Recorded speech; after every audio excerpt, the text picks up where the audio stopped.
A época em que mulheres brasileiras chamavam o futebol feminino de show para driblar proibição. Apesar das 4 décadas de banimento, nem todas as mulheres deixaram o futebol de lado. Mesmo sem poder jogar em espaços oficiais, muitas jogadoras encontraram forma de burlar a regra. Antônia Silva Portugal, que vai disputar a Copa do Mundo. Foto Thaís Magalhães, CBF. O Brasil estreia nesta segunda-feira, de 24, na Copa do Mundo Feminina, que acontece na Austrália e na Nova Zelândia. O primeiro jogo das brasileiras é contra a seleção do Panamá.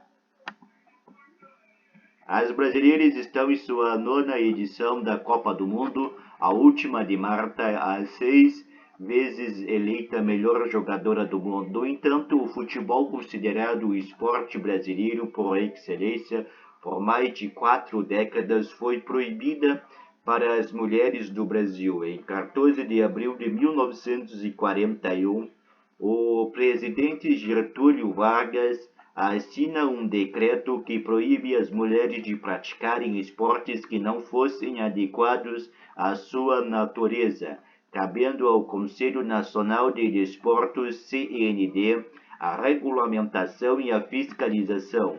No mesmo ano, o CND publica no Diário Oficial a lista de esportes proibidos para as mulheres, entre eles o futebol. A proibição acontece uma década após a regulamentação do futebol masculino no país, também sob Vargas.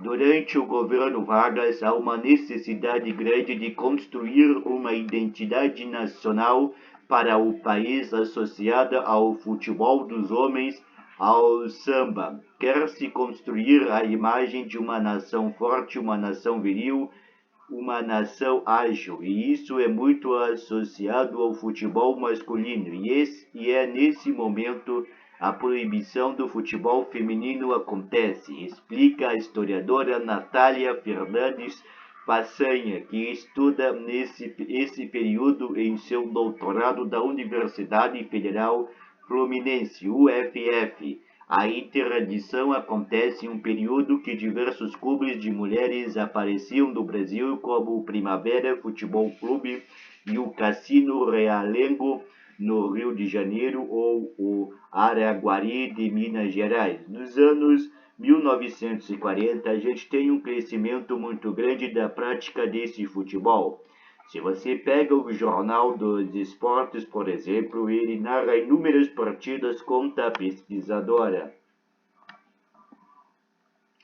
No entanto, uma partida disputada no recém-inaugurado estádio do Pacaembu em 1940 muda a história. São 2 times femininos do Rio de Janeiro que jogam uma partida comemorativa e isso chama muito a atenção. O esporte sai do subúrbio, onde essas mulheres já eram consideradas mulheres públicas por ocuparem os espaços de trabalho, e chega a um espaço de classe média, entra num campo oficial. Isso vai gerar reação que leva ao decreto, assinala Natália Peçanha. A regra será apenas revogada em 1979 e o futebol feminino regulamentado em 1983. Mulheres dão show com bola de futebol.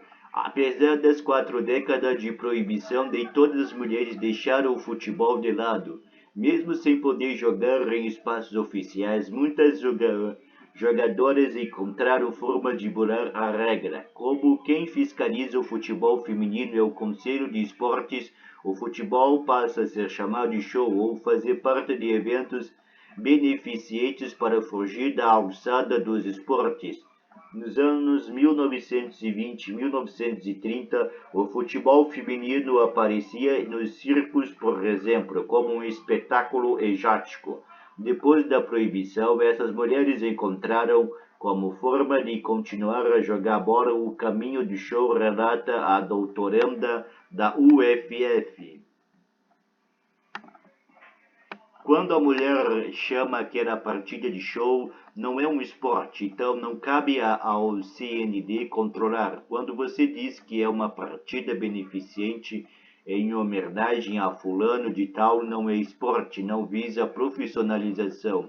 O jogo não invade o que era considerado campo masculino. Durante sua pesquisa, a imprensa da época, Natália Peçanha encontrou uma manchete do Jornal dos Esportes dizendo: futebol feminino é igual ao jogo do bicho.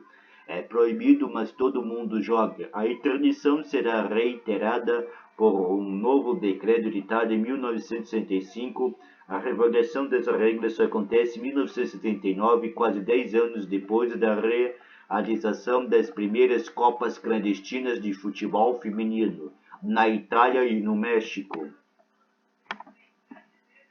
Marcas da proibição. Ainda que mulheres tenham persistido nos campos clandestinos, os anos de proibição brecaram o desenvolvimento do esporte e deixaram marcas da sociedade.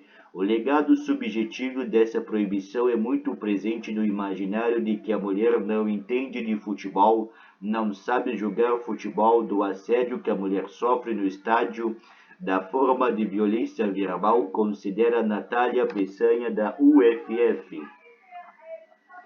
O atraso no desenvolvimento do futebol como esporte amador e profissional é o legado prático dessa interdição. Se uma modalidade fica mais de 40 anos sem estrutura, sem investimento, sem patrocínio, sem visibilidade, isso vai demorar para mudar, sublinha.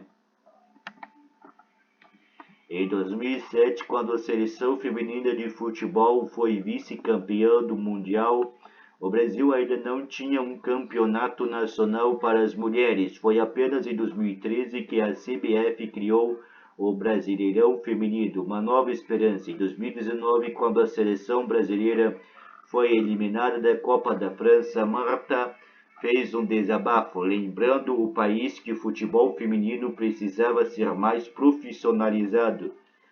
A rainha do futebol afirmou na época que não dava para contar para sempre com uma Marta ou uma formiga.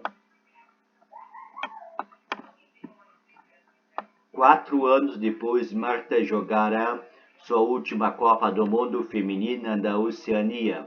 Dessa vez, ela estará cercada de jogadores estreantes, com sede de proporcionar a conquista mundial à rainha que inspirou a tantas. Acho que essa mescla de juventude com experiência é melhor que existe, afirmou a zagueira Antônia durante coletiva de imprensa na Austrália. Podemos fazer um grande mundial e podemos fazer história. Espero que a gente possa trazer essa estrela para o Brasil. Por todas que já passaram e por todas que ainda vão vir, finalizou.